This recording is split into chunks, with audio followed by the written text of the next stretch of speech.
Good afternoon, ladies and gentlemen, boys and girls, children of all ages. Welcome to Enforcing the Fundamentals with Doug Harding. I am Matt, sitting here as always, and 5 hours northwest of me, we have the man whose name is in the show title. Doug, how you doing? Doing good, Matt. How are you? I'm all right. It's been a busy week down here. Good. Got some stuff done, and Good. took a little trip down south to a fan expo. Had a pretty decent weekend there. Met a couple of athletes that I am a fan of, and yeah, did some stuff. And how about you? What you been up to?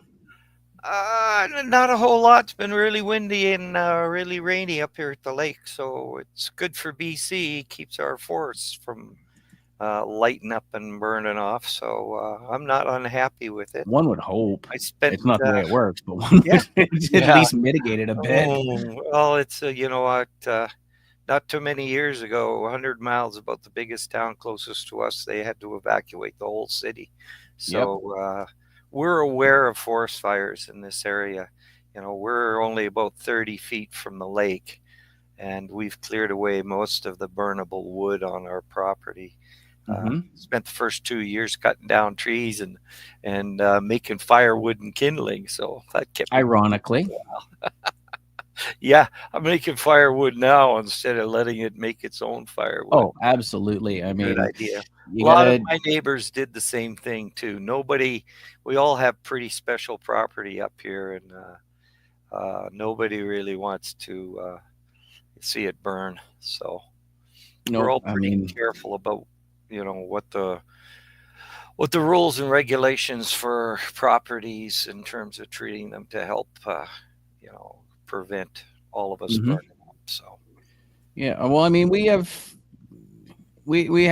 issues every summer. We've in the last 10 years, I think we've lost two of our small towns to forest fires. yes, We've come very close to losing others. I know it was. I can remember being at a family reunion of sorts a couple years ago, and we woke up the Sunday morning up in the north end of Shuswap Lake there, and it seemed like it was snowing, but it was actually just the ashes all ashes. Yeah, falling on us. Um, yeah, so if you've never been close to a forest fire, yeah, it's wild when you realize that you not only can you smell it and see the plume of smoke way over there because they will evacuate you fairly quickly. yeah. Well, they'll tell you to get out at least if it gets within a certain We've had a couple. parameters, but to actually have the ash snowing on you is that's a bizarre feeling of Had maybe I should that. head back. Don't like it. I know we have a fire that's about 200 kilometers away. So if the wind is blowing the right way, we'll get sort of a foggy kind of a not fog, more smoke day. But fortunately, there haven't been many of them this year. So Hmm.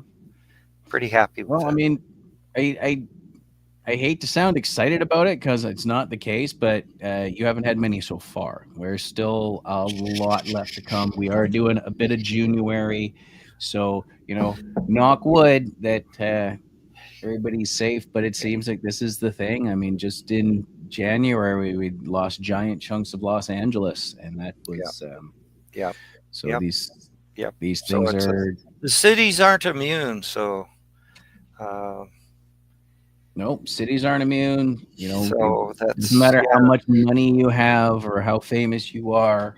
Yeah, no, School. how many movies you've made, it doesn't. It is, well, we'll miss this guy because we really like his movies. The fires don't do that.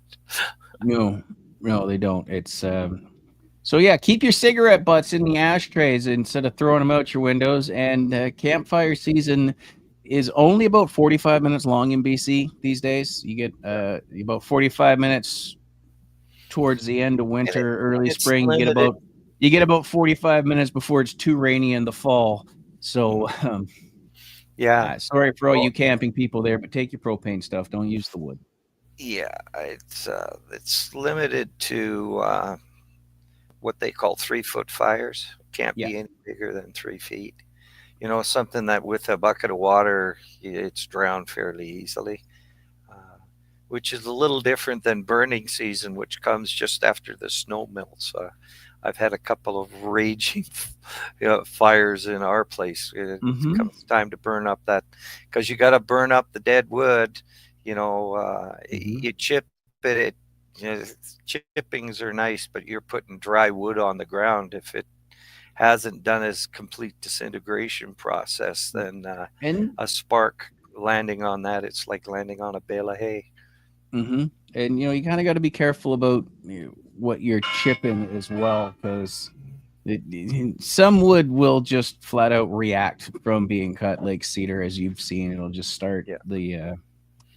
Well, the cedar's very substance. flammable. Hey, Yes, the substance in the I, cedar sap will also really do you remember when I start worked in heating that up. cedar Yeah, that's mill? why. That's how I know it. Actually, if you chip cedar, it starts Oh, heating we up. found out the wrong, you know, uh, we were getting cedar runoff water from the distillation Oh, process, and literally we took samples of that and set fire to it. So when you're watching water burn, it's pretty cool. um, Yeah, I'm going to pass on that, but I've yeah, definitely seen some chemical reactions in my everyday job that make you go, "Oh, it doesn't take much for certain things to, start a fight. Not everything gets along." yeah. So Nobody be knows what careful out they're there with whatever you're doing. If you're using that wood chipper, just maybe be careful if you're throwing a cedar bough in there. doing. Um, Yay. so that's all I'm saying. That's all I'm Yeah, well, really getting at. It's the oil that's in the cedar.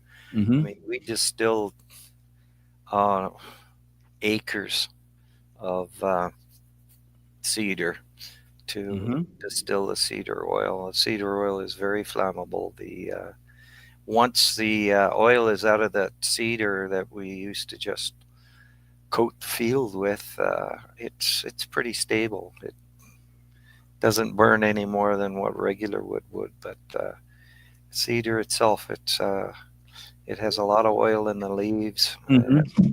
a lot of oil in the wood.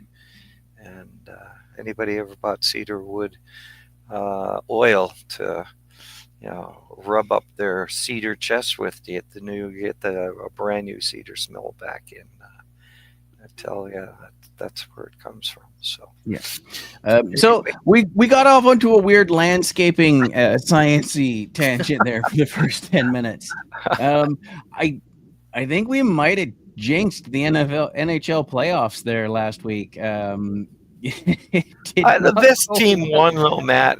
They're not Oh, the team we absolutely. wanted to Don't. win, but Hey, the best team won. So it's not a matter. I don't think it was a matter of a bad beat or anybody messed up. I think it was no, just a matter of that was there was you some can great you can hockey. be as perfect as you can be if the other team's just that much better. You may not have made Yeah, any mistakes, but you still get to lose. the So effort yeah, we the may have effort was awesome on both sides. So jinxed it there a little bit, but yeah, Florida Panthers, the Stanley Cup is headed as far south as the NHL will allow it. yeah, Did you watch the game? yeah, I did. I What'd you think? I mean, uh, obviously, you thought the you know best what? team won that night. The game, it's actually it's the thing that upsets me most about pro hockey. You can be as inundated as you possibly can. You can work as hard as you possibly can. Mm-hmm. If there's no room to actually physically play the game, like if football didn't allow, you know, wide receivers some space to get started, it would be a pretty boring game if it would pretty Mm-hmm. much be closing the offense out. And the, both Florida and Edmonton are so defensively disciplined on their coverages. Like, I don't know, they're obviously Florida's system worked out a little bit better. Their forechecking was awesome, but you know, guy touches a puck and there's somebody in his pants, and that's just what the whole series was like. And I hate to see that, because I like to see the innovation happen I'd love to see more innovation happen with more. Hmm. The only innovation hockey players, I mean, McDavid is innovative and he only had moments, and Draisaitl is very innovative and he only had moments. Brad Marchand came up with some, unusual, exceptional efforts that Hmm. were inundative, and he and Sam, the two Sams, they seem to be the guys that if they had an opportunity to score, did, and nobody else on either team did. Uh, Matthew Kachuk, they didn't give him a whole lot of room to be a player, and it's a sign of what pro hockey is. It's the only thing that really counts is winning. Like the entertainment value Hmm. is considerably less now than what it was in the Gretzky days when offense Yeah. was the thing. And I love I love the 7-5 game myself. But You the know what? one It's nothing game, there's there's so many games all season long that were just one goal games that and where there weren't a whole lot more than 2 or 3 goals scored in the whole game. And that's because of the discipline, the drive to win. If I don't hmm give it up, then I don't have to go and get it. So I'll spend more time on not giving it up and hope that we can get a couple of opportunities to go and get it. And that seems to be the philosophy in the game. So, it is what it is. The only thing that can change that might be some fans, but I don't know. It's pretty set that hockey is going to evolve into the game of soccer in terms of scoring. yeah, it could be the case for sure. Now, do you think the days where it's a high scoring games, it may be a 1 point victory, 1 goal victory here or there, overtime victory, but uh, 8 to 12 goals scored in the game. Do you Yeah, think that takes the fans out of it? It's like the fans will love to boo and cheer. They're no different than the anything else. fan, And when fan. that red light goes on, especially if it's the home team, Oh, the it's fans get active, pandemonium. Yeah. Well, they don't right? see many anymore. Yeah. It's the fan has changed too. The fan has been educated that we want to win, so we're happy with 2-1. Hmm. You know, I, I mean, I a like win's to a win win. too. And It like I doesn't. said, I'm a little old school. I like to win too, but I like to win 7-5 or 8-6. I love I mean, goals. 10-0 doesn't hurt anything but their ego. So Oh, no, no, no. Never happy with those. 2-goal games that are, got lots of scoring on both sides are probably my favorite because hmm it just brings out, it allows those skilled hockey players to use the skills that they've got. hmm And like I'm saying, fans are appreciative of winning. Look, turn around and look at how Florida's fans went crazy. You hmm know, it's it's you know fans would have to demand Well, a I change, and mean, I don't think they are because they're educated to accept that now. Um, yep, I'm approaching 80, and that's a long, long ways from the 30-year-old fan today. Although I might have yeah. coached him. I mean, I'm not a 30-year-old fan either, so No, it's you're not. we won't start doing that sort of math. But I mean, and then there's the thing of Florida is known for having a decent amount of snowbirds down there as well, but it is late in the season and politics are politics. So apparently, a lot of people stayed home this winter, but Hmm. everybody loves a winner. It's funny when even in a sport that may not have that local support all the time. Like hockey is probably not their biggest sport down there, to say the least. That Yeah. oh, they're winning, they're in the playoffs, they're in the I got lots of money. finals. I'll buy a ticket and Whoa, go and watch those. absolutely! Let's go. Let's For those let's go regular see the fans, and there's yeah. only I don't know how many sellouts Florida has during the year, but they sure had a lot of sellouts in the playoffs. Mm-hmm. That's why it's And that important goes. to It doesn't educate the matter. I don't think it nation. matters what city it is. I think you will see that. If you go to I mean, the Coyotes, if they had made the Cinderella Disney style playoff run in their last year in Phoenix, I bet you would have seen a lot more fans in that building, Oh yeah, yeah. right? Americans Like, love winners. They work to win. That's I don't even you think know it's an American some thing. I think it's well, people. no, it is I think people, but I it's mean, I know a lot of Canadians who are really good at you know I'm playing this game to win, but if I don't win, I'll still buy you a beer. Whereas Mhm. I played for quite a while in the States, and if you don't win, nobody's buying you any beers. Well, I mean, that is very true. And as I'm watching our numbers dance here on our live stream, please remember that you can jump in the comment section and get involved in the conversation as well. Normally, we have a Please. couple of guys in here. I expect to see them at some point. Our usual suspects. Um, I think at least one of them will have some words to say on this NHL subject, and I Uh, think Good the words other too. Good good words. words. Oh, absolutely. Yeah, no, we are we absolutely see some really good comments from our friends down south there. And Keith, how's it going, buddy? Hi, Keith. Keith down south, but on the west coast of the country, has tuned in as always. So remember, you just join the chat, send us off in a new rant, get Doug off on a tangent, and we will Oh, no. see what happens. I'll go make a sandwich or something. Go run out to the store and get some milk, It's not hard to get Doug on a change my rant. oil, something. Yeah. So the NHL's done their thing. The next thing up for them is we're going to start Oh, seeing people so have to. basketball did their thing, and good job, Canadian. Yeah, Yeah. absolutely. He's the best basketball player certainly this year, MVP, and Mhm. probably will be for quite a few years. He'll certainly be up there. But Mr. Alexander, all right. So I mean that, just a shout for Canadians on in we're starting to learn to play basketball too. well, I mean, we had Steve Nash out there doing his thing for But he was a several years as rarity. We well. have a lot of Oh, he Canadians was, that are but so yeah. high-end Well, basketball players now. I mean, that's the thing is sometimes it's a case of um, this player has inspired more to get into it, and sometimes it's a case of a scout has turned around and gone, "There are basketball players over there?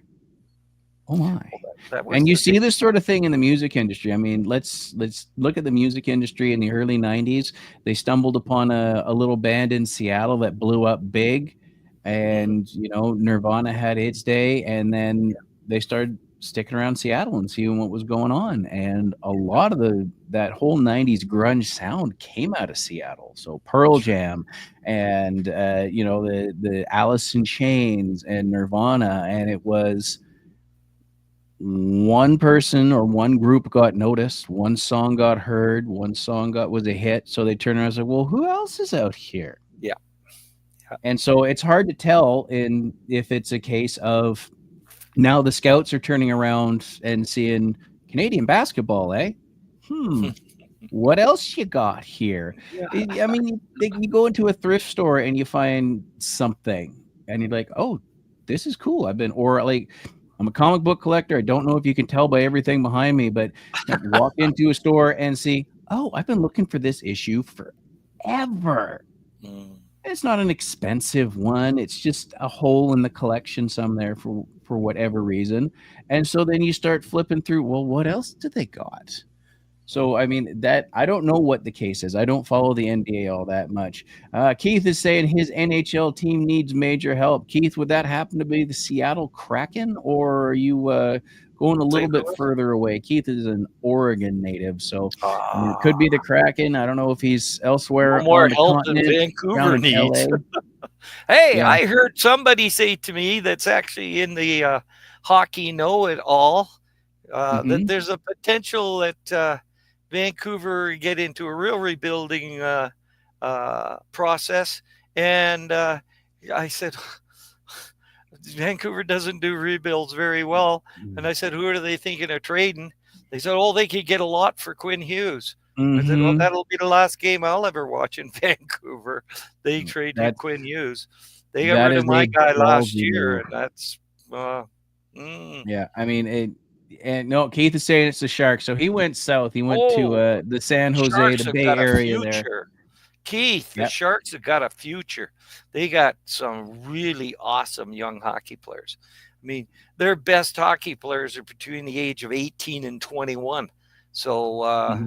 hang on to your drawers. If they don't panic in the next 3 or 4 years, they're going to be back in playoffs and threatening people. So And that's my opinion.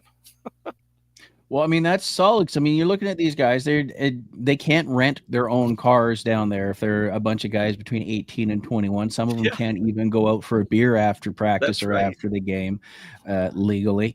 But You think I they don't find know anything. I just know that I just know that sometimes celebrity and little pieces of green colored paper will turn people's heads a little bit.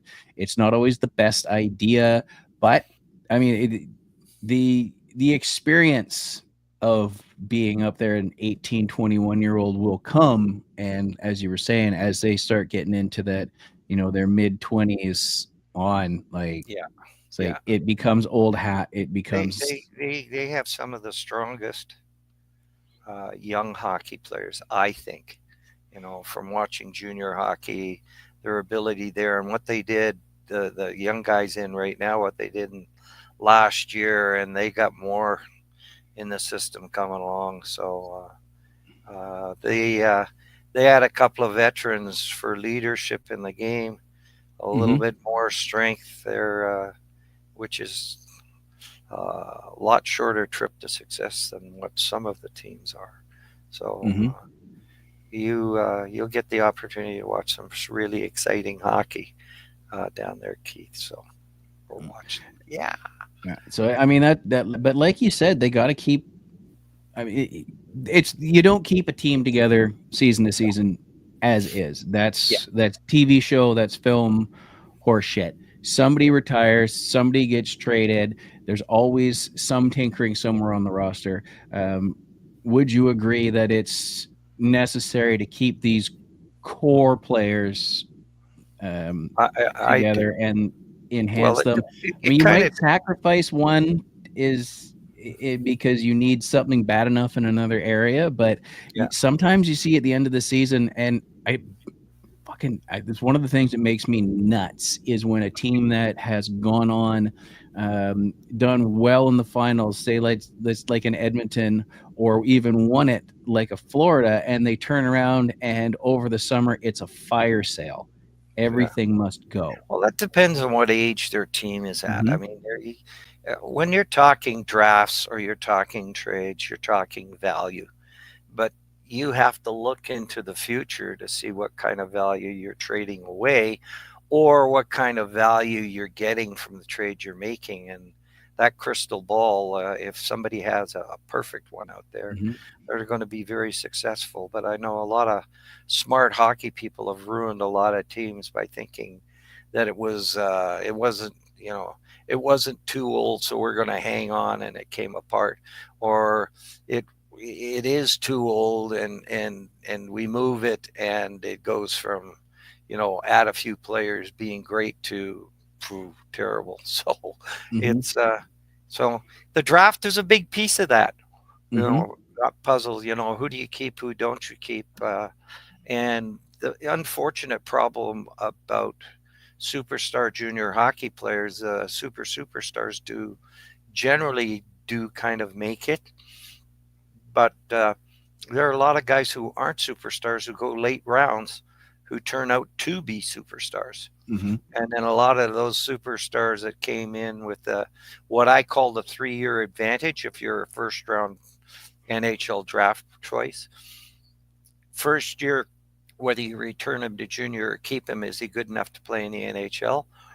If he's good enough to play in the NHL, you're going to get, you know, 3 or 4 years until everybody in the league knows where his ingenuity is going to pay off. But it's it becomes a really short show. Hmm. McDavid is a natural, but there's been lots and lots of super hockey players that just don't go anywhere because the pro game is very disciplined. Mm-hmm. and very physical, uh, very structured. And again, teams would rather lose by one than taking a chance and losing by five. So the game is just very structured. Unless somebody's having a bad game and falls apart, most NHL games were probably 1 or 2 goal games, period. That's it. The teams are that balanced. You know, if you've got a favorite team, whether it's in first place or last place, they can win their next game. It's a Mm-hmm. possibility. So for the gamblers, it makes it interesting. I Those mean, people. I suppose so. I mean, I guess I see the logic is in trying to keep the game close from. I mean, from one side, it's like you always have that opportunity to tie it up, Yeah, if not yeah, change the momentum entirely and win the game. The other side of that is you don't end up with a lot of buffer, and I would almost think that's even more stressful hmm trying to protect that 1 goal lead than trying to make up for that 1 goal lead. Well, how many times did that Florida Edmonton series where one team is absolutely dominating and one team gets an opportunity and scores a goal and it turns the whole game right around, Mhm. back and forth, back and Now forth. that's So I, exciting hockey yeah, right there. yeah, That it is is. that kind of That's why I back kind and of forth. yeah. I mean, Anyway, that's the kind of scenario that built professional wrestling because hmm you don't want to go in and just see a one-sided thing. It's you hmm come in, the baby face, the good guy is beating up the bad guy cheats a little bit and he comes back, it goes back and forth, and those are the matches people remember.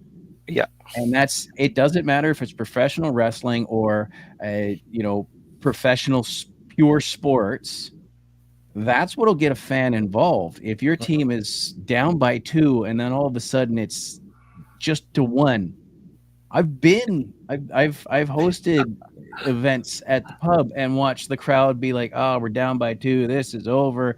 Whatever. Let's fire up the karaoke, turn on the DJ music. This is boy. I don't want to watch them lose." And all of a sudden, what do you mean they scored? They scored? yeah. Hold on. I No, no, no, no. Hey, no, put the microphone down. No, shut the music off. Shut the music off. And then it's tied.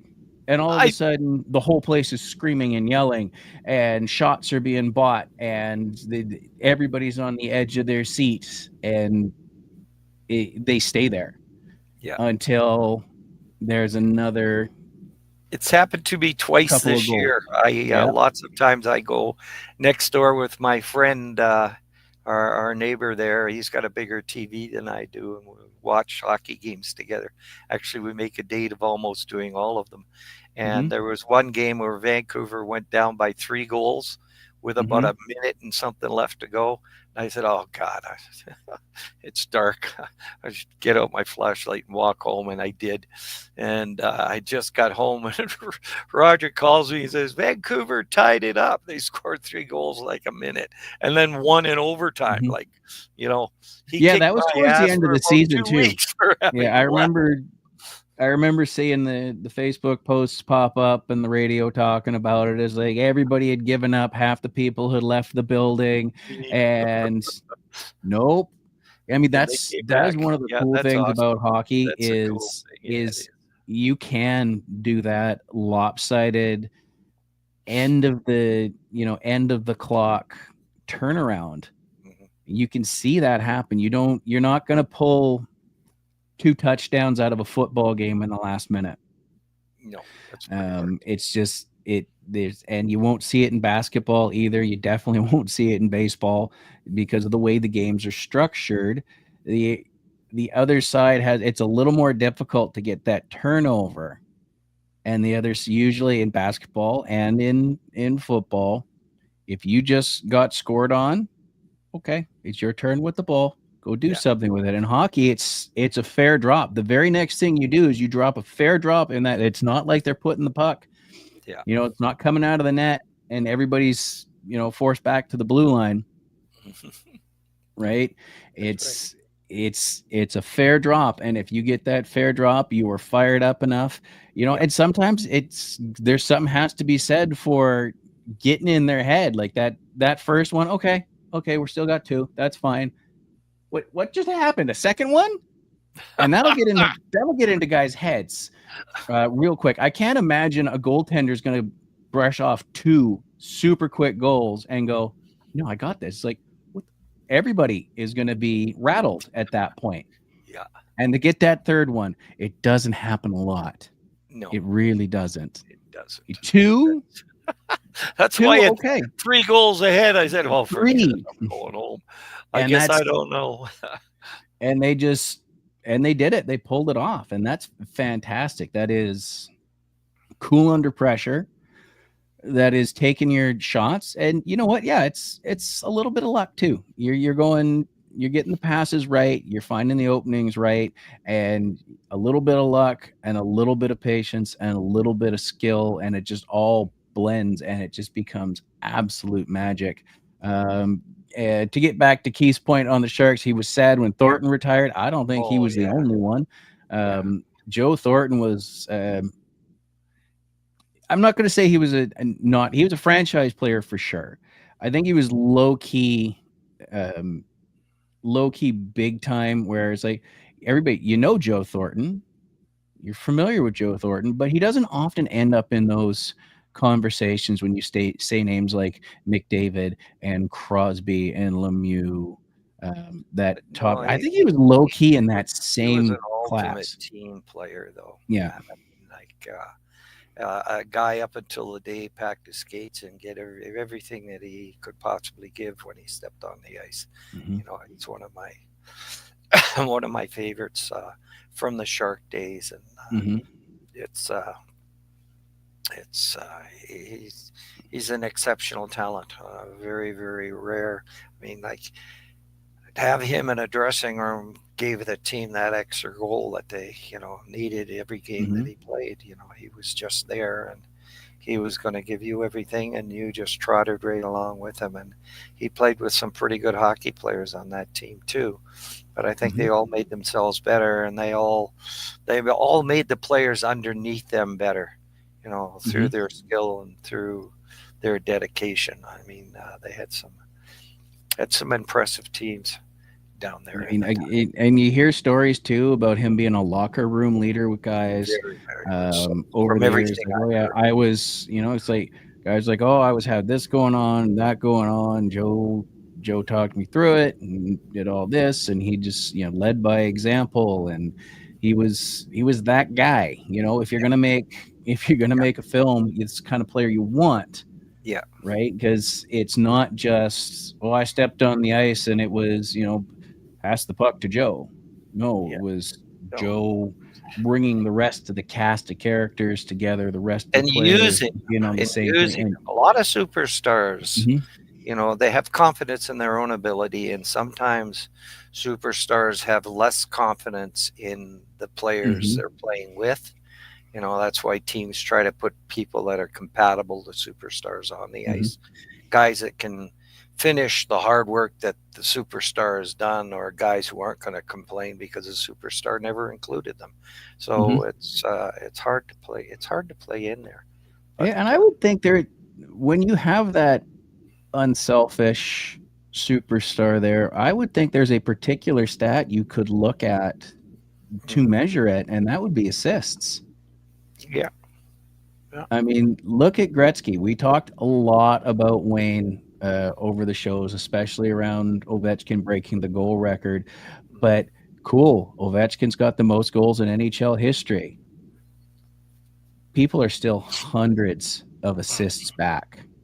yeah, Hundreds. yeah, To not just beat the assist record, yeah. but to get enough points to take the points record away from Wayne.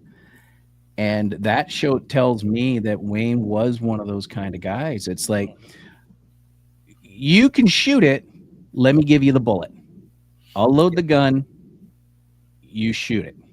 Yeah. And that, Well, did Wayne kind of diversified his whole career. I mean, in the mhm, beginning, it was shoot the puck and score. We need the goal. And then eventually, everybody finds out this, that, or the other thing about you as a goal scorer. I don't know how many people figured out Ovechkin or Gretzky, mhm, but to contribute at a huge end, they start bringing everybody to them and moving the puck Mhm. off to teammates who finish it. Like Curry, how many goals would Curry have had Gretzky not been passing it to him? Yeah. I You mean, know, and I think you Curry's could a great probably go talent, through and I think but you go you year know, by Wayne, year through, Edmonton, Wayne, LA, St. Louis, and yes, New York yes, and find yes, guys who had a really good year hmm, because they played with Wayne a lot. yeah, And yeah, you know what? That helps the guys too. One, it showcases the fact that they hmm, aren't they aren't incapable of it. Because yeah, sometimes you get into a position you don't get that. And two, at the end of the year, it's like, oh, he had a 50-goal season. yep, Okay, give him a raise. yeah. Cut him a new contract. There's an example that I can remember way back when Gretzky was like almost brand new in Edmonton. He played with, it wasn't Parker, but a Mhm, McDonald. Oh, I'm really sorry. Oh God, I should remember. Anyway, he was a 50 goal scorer because he played with Wayne Gretzky, and I know he mhm, played in Vancouver, and he now lives in Vancouver, and you know. I've only, I've had the opportunity to talk to him once with the Canucks old timers doing stuff, mhm, and and he said he never had to hardly work at all. Playing mhm, with Gretzky, all he had to do was go places, and whenever he got to a place that was dangerous, Gretzky got him the puck. You mhm. know, so I mean, great. You know, Wayne wasn't just a great goal scorer, Yeah, obviously, I mean, well, but he used the other guys really well. So yeah. Mm. and What a one.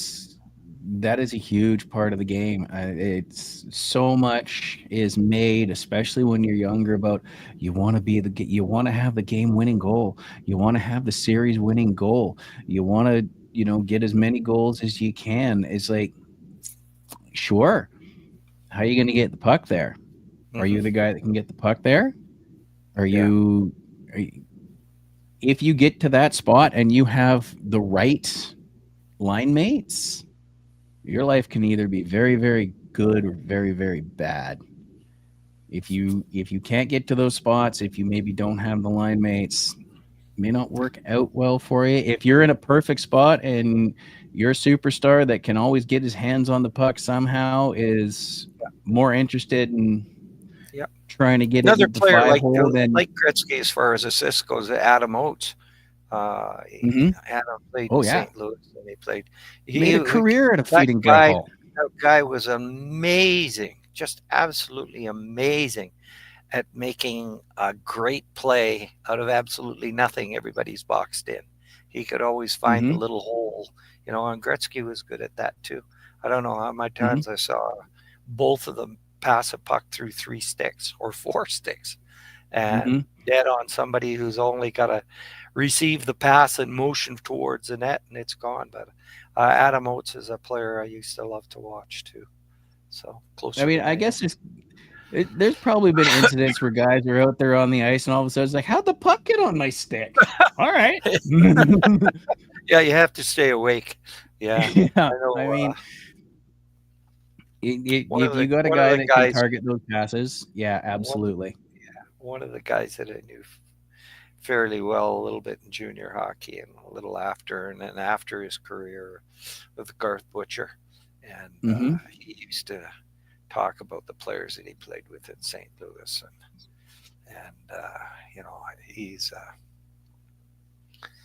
he was pretty amazing. I mean, Vancouver did pretty well in trading him because they got Mhm. the core of the people that took them to the playoffs and the Stanley Cup final. Mhm. But Garth Butcher was just same thing as he was a kid, a little bit chip on his shoulder, and just do anything that he Mhm. possibly could to win and support any teammate that he had.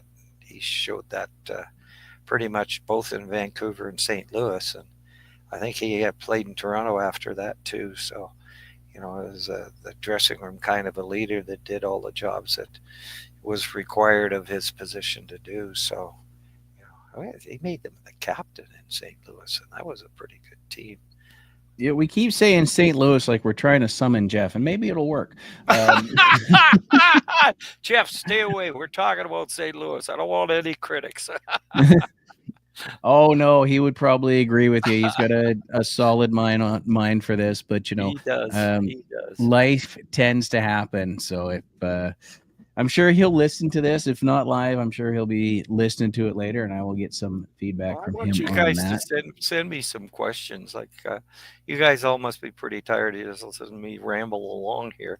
Matt's pretty good at direction, but throw in some stuff Yeah, I mean, that you'd like to hear, like to talk about. My intent was to talk a little bit about the draft and why it was so important, but we've had and that's fires and other things to talk yeah. about I mean, so well, far. it's I mean, the draft is this weekend. I thought it was next weekend, but it is No, this it's weekend, this which week. kind of makes Yeah, sense because it is a holiday week, especially if you live along the border. You got 2 days yeah, of fireworks as we have our Canada Day next Tuesday, and then Friday night fireworks down in with our southern buddies in the U.S. yep. for July the 4th. Um, I don't plan on doing either of those because I'm tired a lot. Well, that'll teach you for um, going to work at 3 in the morning. right? Yeah, it's you know what? I got to get over this addiction to food and shelter. It's really costing Yeah, a lot of fun yeah, in my life. yeah. Give up the Um, job, starve. why not? I got to get I the know. I got to Don't get you more than the dare. one ab going, and then I can maybe try some sort of pool boy gimmick. We'll see how that works out. Um, clearly, my wife's not watching because I would have just had something thrown at my head from the other room, which is fine. Yeah, I would have deserved it. Yeah. So I mean, that's we said Joe Thornton. We got off on a whole thing, and yeah. that's cool. I do want to talk about the draft a little bit, Mhm. but I also want to give a little bit of credit, and it goes into the draft because the Abbotsford Canucks are the first Canadian team to hold the Calder Cup since Toronto in 2018. Yeah. So a little victory for us. We got Yes. a cup back. I mean, and not a Yes. lot of people understand the Calder Cup. It's the level right below the NHL. Um, It's where it's most of a the lot of kids that are development waiting for players that are from. spot. Yeah. Go ahead.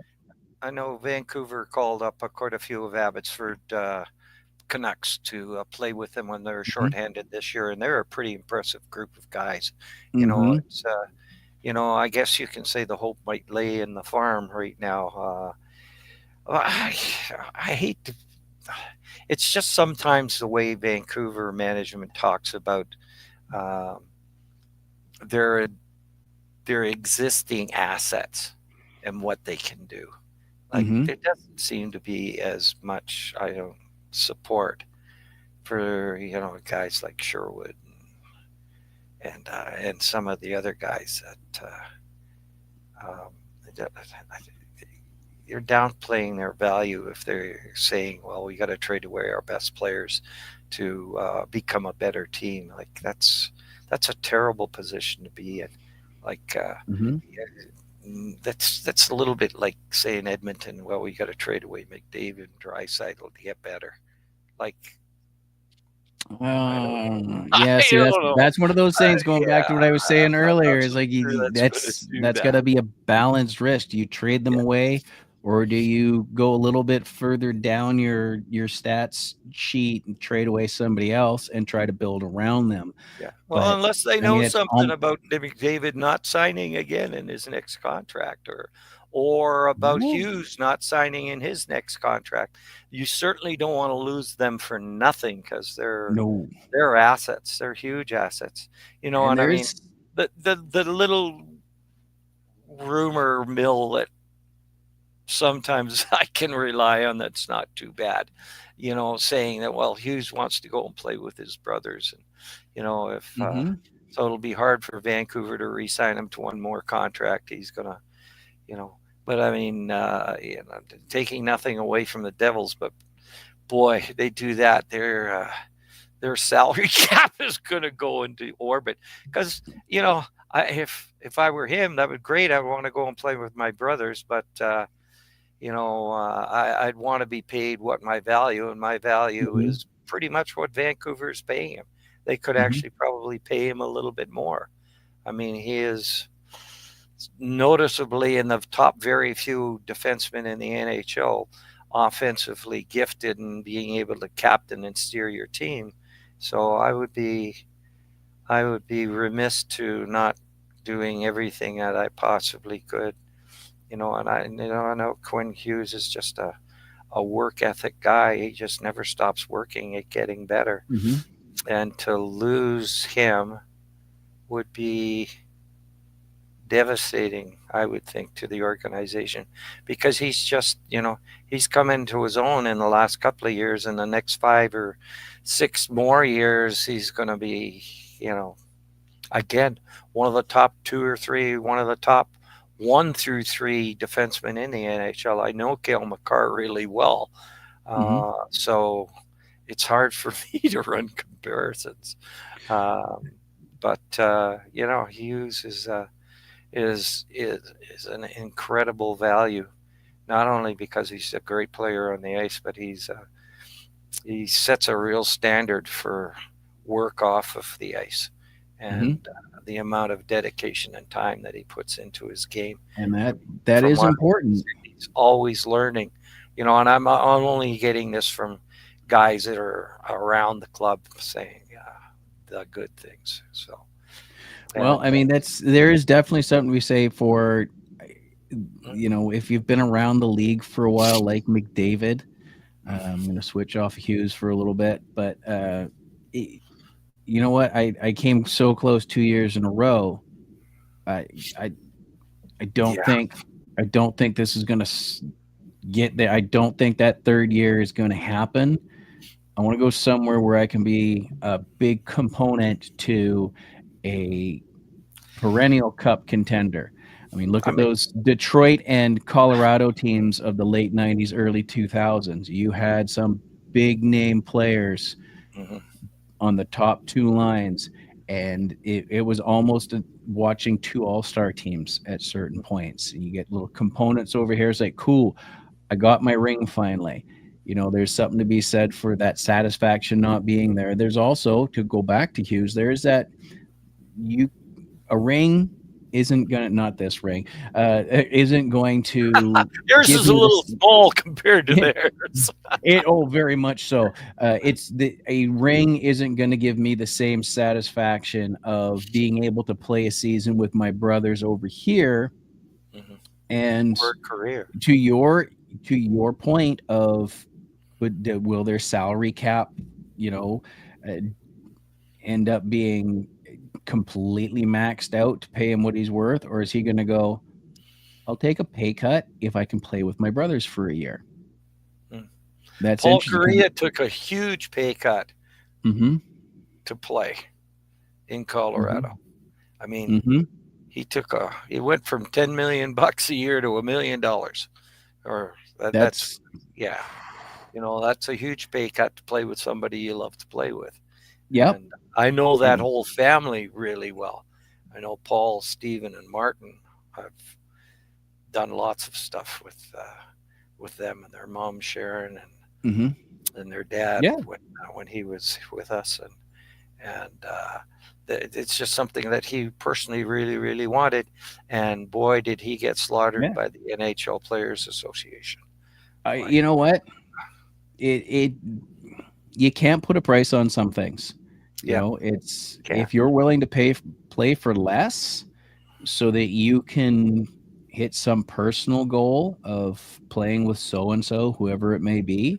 Not the family that gets to play together is a rare thing, Yeah, unless you're talking about national team level. To be playing on a, a league level and yeah. being able to play with your brothers. Sedin twins don't come along every day, No, but I at mean the the same Cardinals time, played in Vancouver for a the couple of years. Cardinals did get to play And, in and Vancouver. they, It's not like it doesn't happen. I mean, the no, Sedins are it is. extremely unique because they were Well, you look what twins. happened Yeah. to get them to Oh yeah. be able to play together. What Brian Burke did to get both of those guys there, and Hmm. he had them, bang bang in the draft, one right behind the other, in a very very early round.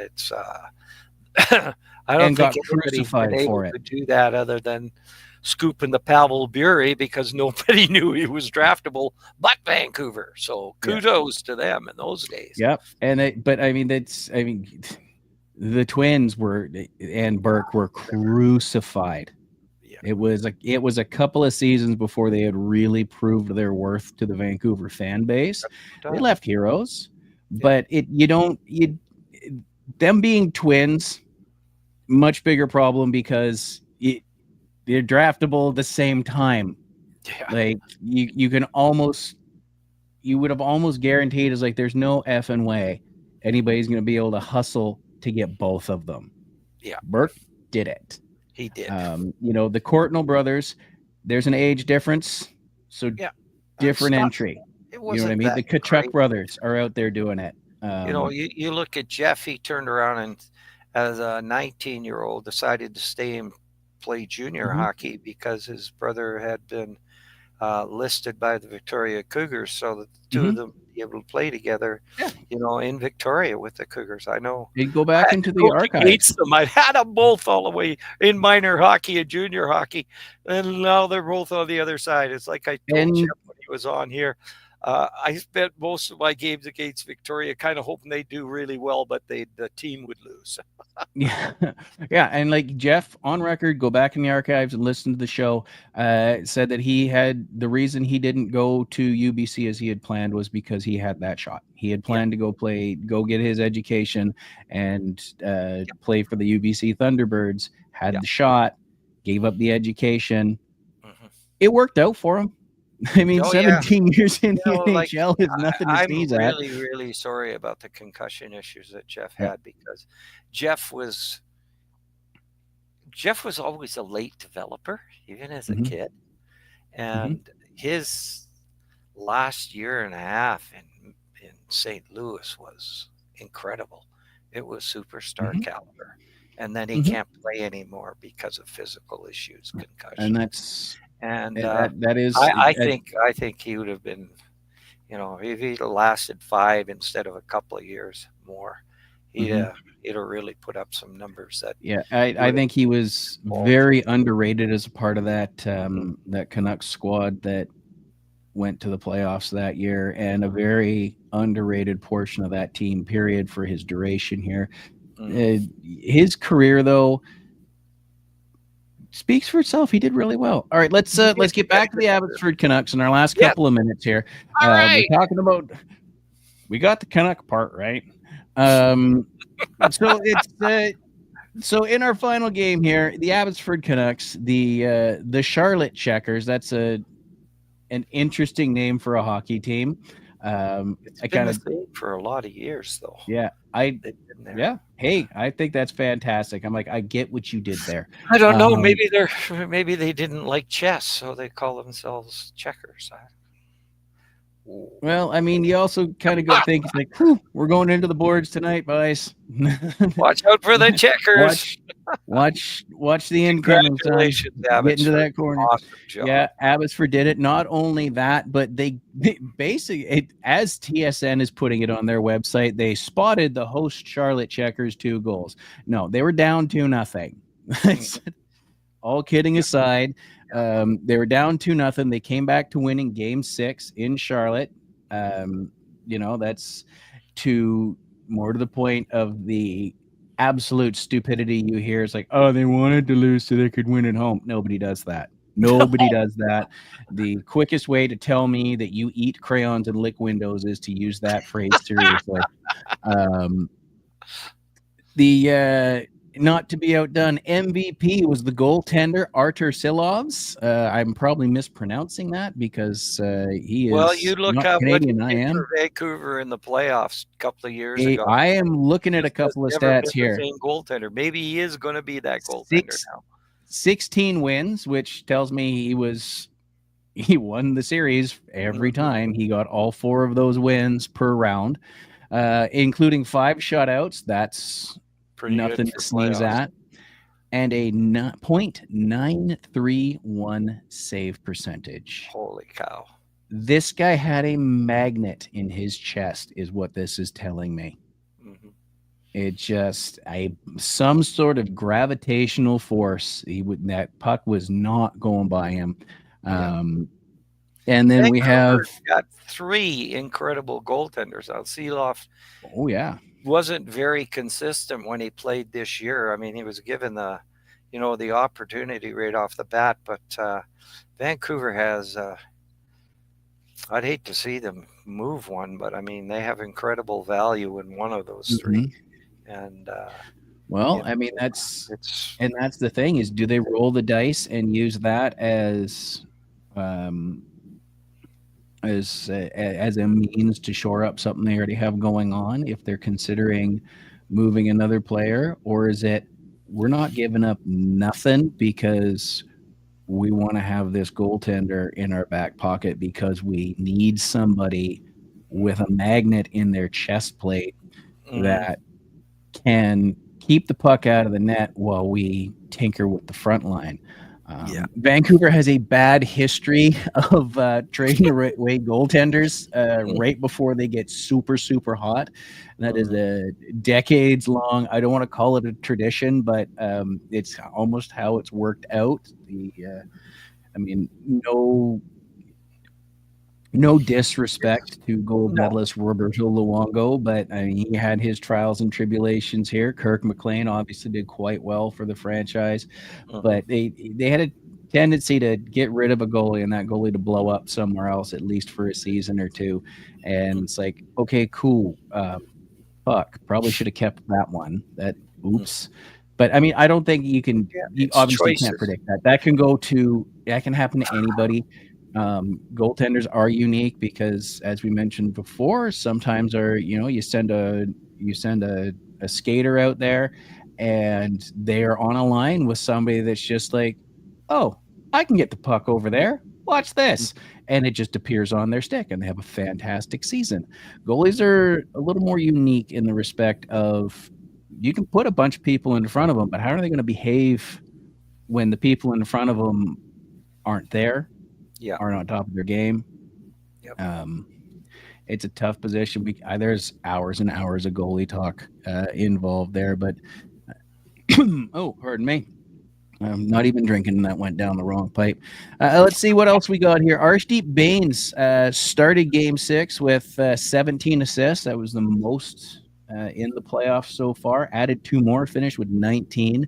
Um, Yay! I love Arshdeep. I had yeah, Arshdeep for years, and yeah, he started with Jamie yep. doing skill development. He was I think he was either Langley or Cloverdale minor hockey kid, and he came to us at the Northeast Chiefs major midget team, and he was an incredible kid. He was 6 foot, 100, maybe not 100 pounds, and I saw him take a pounding for a year, but he was just learned and learned and learned and knew he needed size and gained weight. And the next year he moved on.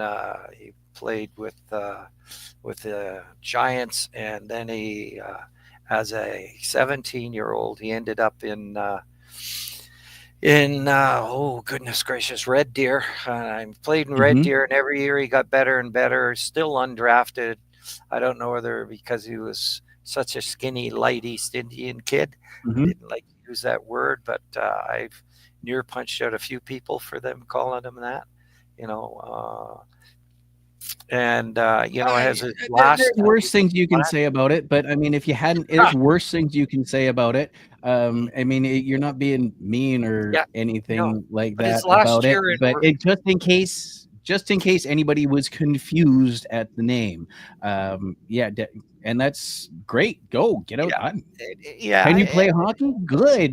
Oh my God, he's so smart. He's so intelligent. Hmm. But the bottom line in Red Deer, he got better and better and better for 3 or 4 years. Hmm. Was undrafted, and as a 20-year-old, because he wasn't headed to the Hmm. NHL as a 19-year-old, he wasn't drafted.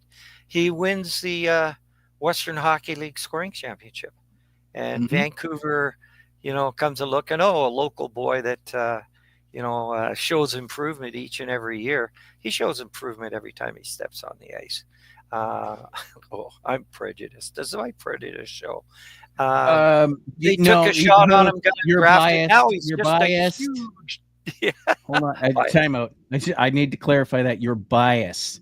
You're not Yes, prejudiced. You're yes, bias, biased. bias. Yes, yes, Because yes. that we know Clear that that can up be for me. taken. Yeah, Yeah, that can the be wrong way. I didn't taken want it poorly. Yeah, taken the and wrong way at all. that is not the case. We don't I want to mean, do you that. Anyway, if you you know can what? play He hockey, you're gets cool here. he gets a chance to play in Vancouver. I think he's going to be a part of their future, or he should be, because in Abbotsford they taught him to be not a 100 goal or 100 point a year guy, but to be an incredibly responsibly defensive hockey player with a tremendous Mhm, work ethic. And he had some good games in Vancouver when he first came up, and I was a little surprised that they didn't give him a little bit more ice time this year in Vancouver. But it's okay. mhm, Look what he did. you know, he did pretty good in the American Hockey League, and I hope that there's a mhm. future. And I want it to be in Vancouver because I might even buy a ticket to go and see the Canucks play. I mean, there you go. I didn't know you had that kind of money, but that's cool. Well, I was going to borrow it from you, I Matt. will definitely attempt to get my hands on the any free tickets that come through work. But Well, we're every just once in a while, free tickets do come across but they never seem to come across when I want to see somebody or specifically play. when you're in So I town. always Um, thank them and very much. But they and come, our Steve is a local kid. He is from yeah, Surrey. He's only yep, 24 years old. yep. 6 feet tall, 183 pounds. Yes, I've read his stats in the last 14 seconds. And it's always good to see that because I mean you're a local kid. You're growing up. You're cheering for that local team Mhm, 98 times out of 100, and to have that opportunity, that would be super freaking cool. mhm. So Yeah, I hope. congratulations to him. He's, Oh, clearly one of those guys that is able to get the puck where it needs to go on its last stop before it's caged up and stuck in a net. There is one more local boy I want to talk because we are in overtime. oh, Um, okay. Former Vancouver Canuck Manny Malhotra. Yes, love him. He was He'll make a with the great coach, Canucks for but I 3 seasons. really kind of like Vancouver's head coach right now. Yep. So, but And you know Malhotra, what? It's it's awesome. I don't know how often a coach gets called up from a farm team, but I can definitely see um, heads being turned, especially He's so if smart. He was such a smart and such an intelligent NHL hockey player. Like mhm, Manny Malhotra was the best offense or best face-off guy in the NHL. And when he went and started coaching and teaching, just about every other center would go to Manny Malhotra to learn how to, what did you do to win all those face-offs? Yeah, God, that's really good that Vancouver. But I mean, he's got almost 1,000 NHL games at 991. mhm, His stats, they're not terrible. no, And but most importantly, he has that coaching mindset. Like you say, he's smart. He's able to figure it out. mhm, And he just won the Calder Cup, mhm. as a lot of teams are looking at their coaches going, I really hope you didn't get attached to that house we moved you into because you ain't going to be in it much longer, my friend. He's So going to get some calls. Yeah, I, I would absolutely, and that's another interesting point is you've just won your league. mhm. It's not a nothing league. It's not like you just won the Cloverdale Beer League, Oh, right? hey, I'd take Um, that. I mean, for the people who are going to be signing and cashing checks, it's it's a what's best for me situation. But what does a team do? What would the Abbotsford Canucks really do to lose that league winning coach. Is that something somebody would think twice about? I mean, the coach may go, it's like, you know what, I got a couple more years in this. It might be, it's like, this guy, this guy, this guy, my keys are going to be drafted or called up shortly. I'm going to lose. Because, I mean, there is that factor with He knows the the players that lower are down on league the is farm. He your knows team can how to get get anything disassembled out of them. Yeah, on, it's like, you so may not hard. have a You choice, know, right? It's I like Foot. He's mm-hmm, such a strong defensive, responsible, hardworking guy. But mm-hmm, Manny Malhotra he knows the whole game. He was a great defensive mm-hmm. forward. He scored important goals when they were needed, and obviously he's shown he can win as a coach too. So Yes. I mean, yeah, that really is it. Like, he's going hmm to have a little bit more inside information. His yeah, superiors, his GMs, his owners are going to have a little bit more inside information. And maybe it's the case of, look, through no fault of anybody here, we would love to keep as many of our players on board as possible, but these guys need to go up to the next level. They need their money, they need their career, they need their glory. They're going to get called up, they're going to get drafted, they're going to get moved. So in the case like this, I mean, it's feasible, and I'm not saying it's going to happen. I'm spitballing here. This is hmm just an example that's in front of me on the table. That coach could turn around in, late, well, not even that, could turn around in a week and go, oh, I just lost a bunch of my key players. Shit, now we're in a rebuilding year. I didn't want to be in a rebuilding year. I wanted to go and win a couple more. Well, maybe this offer from pick a team here for this job here is, maybe it is time to move on. I've heard just today at work, I heard two guys in the lunchroom discussing it. That Malhotra is going to start getting offers, and I can't see why he oh yeah, wouldn't, because absolutely, there's going to be openings, even if it's just, hey, absolutely. I mean, come on there up are for, openings now. So yeah. I yeah, mean, we will start getting into whose jobs are, whose safe. resumes are getting updated down the road here, because I think we have barely begun to see the start of it. I mean, we've obviously, some teams have already made some big moves where it's like, yeah, you know what, you guys have been off for 2 months already, and there's some teams looking, it's like, okay, time to go. Um, it's like, we're gonna Well, pull some of this the guy teams from here. aren't going to aren't going to uh, do any kind of big moves until like starting now. Now in the Hmm. draft are real planning. I mean, the next 2 weeks are huge planning Hmm. opportunities for NHL teams. The draft number one. There's some real advantages in the draft for some of those teams right now Hmm. because they made some moves and traded away some people and have got a couple extra opportunities at the first round. But it's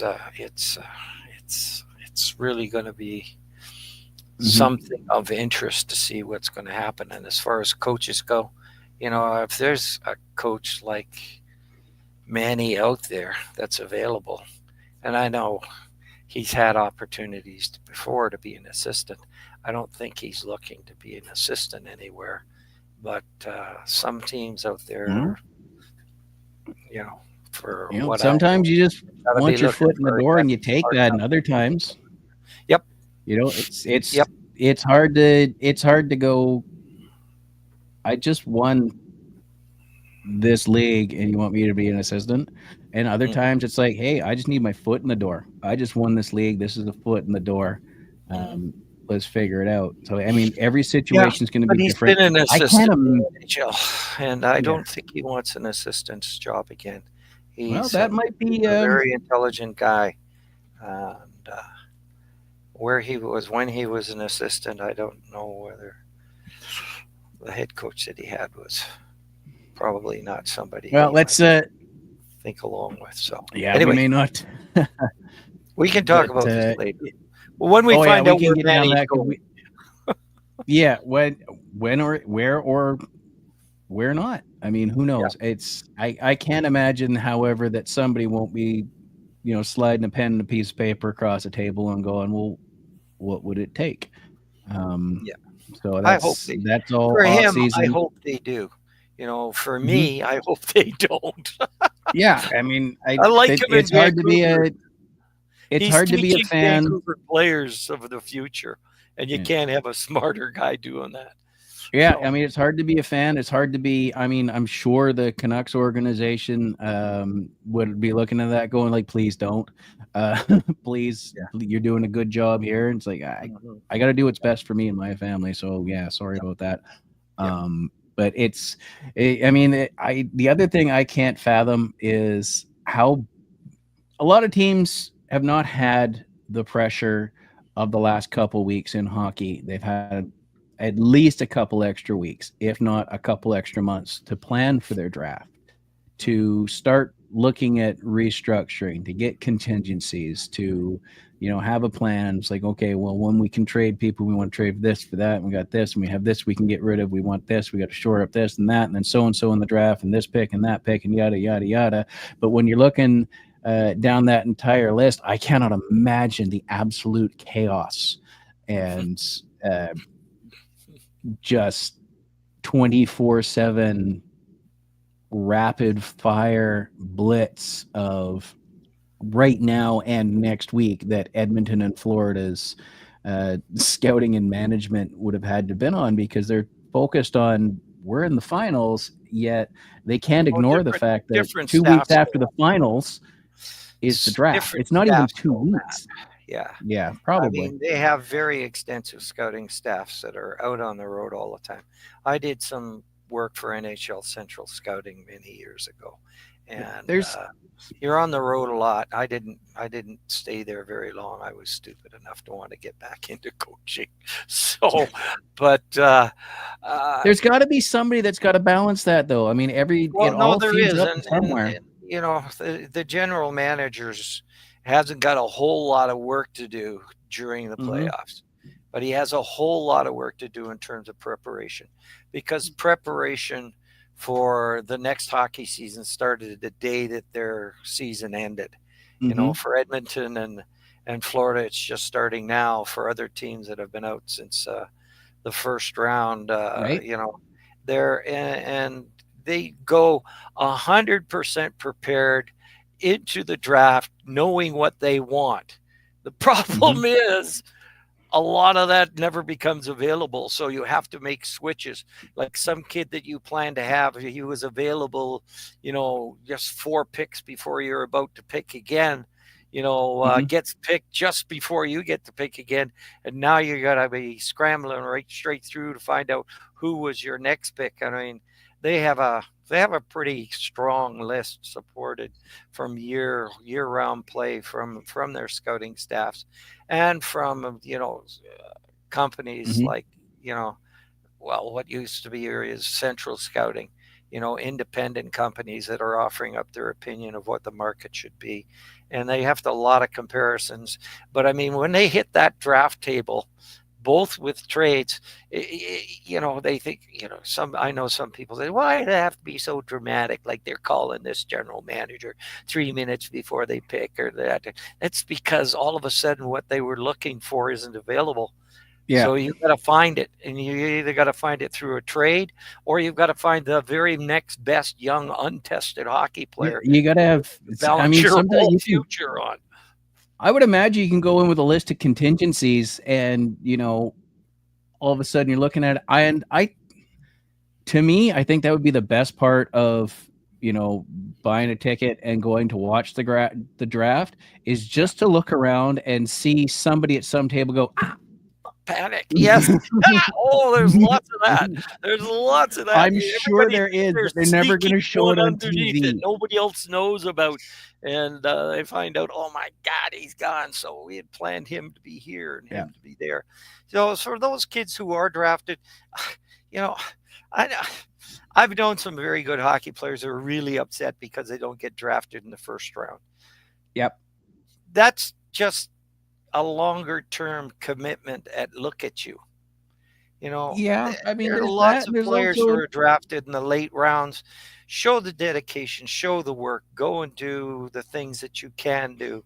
You know, do your meditations, do your exercises, work hard, be a teammate. And, there's lots of don't guys blow who your go signing bonus at the earlier bar. late rounds who end up with 10, 15-year careers. Yeah, Jeff Courtnall, you know. yeah. I mean, that's you go first round. Okay, cool.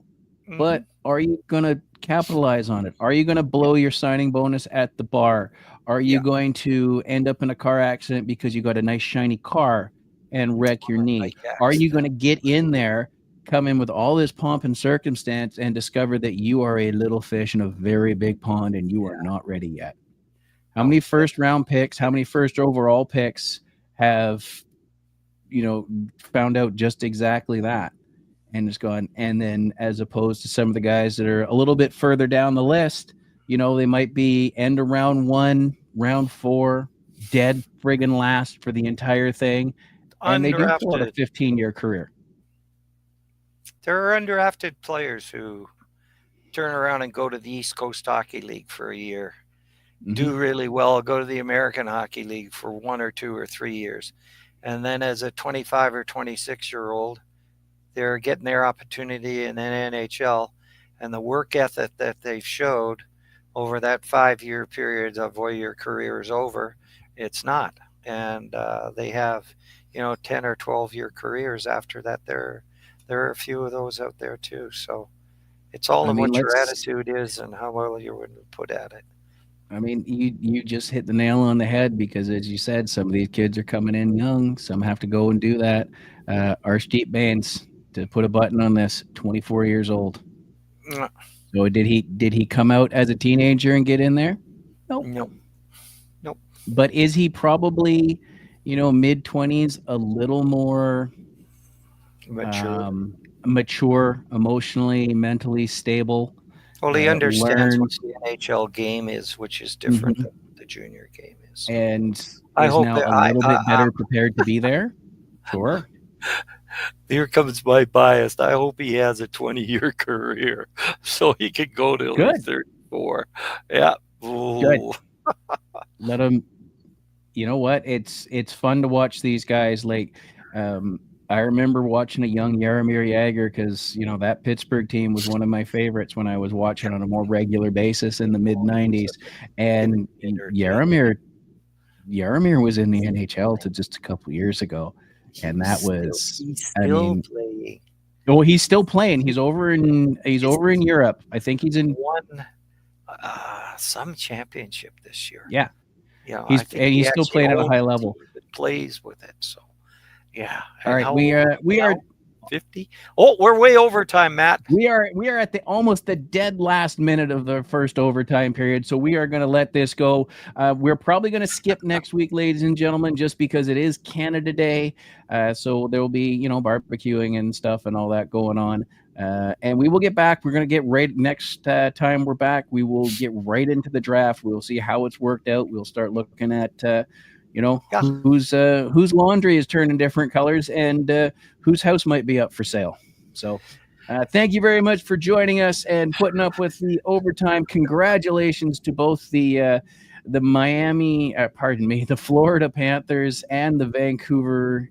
I'm bad at this. The Abbotsford Miami. Holy, Canucks. nah. Congratulations to the Florida Panthers. And congratulations to the Abbotsford Canucks on their win. Congratulations to Charlotte and Edmonton, because second place in the league is not a bad place to be. No, you're pretty special if you can even get there. So, anyway, all I got That's to Jim say is Keller. everybody out there, be great because you can.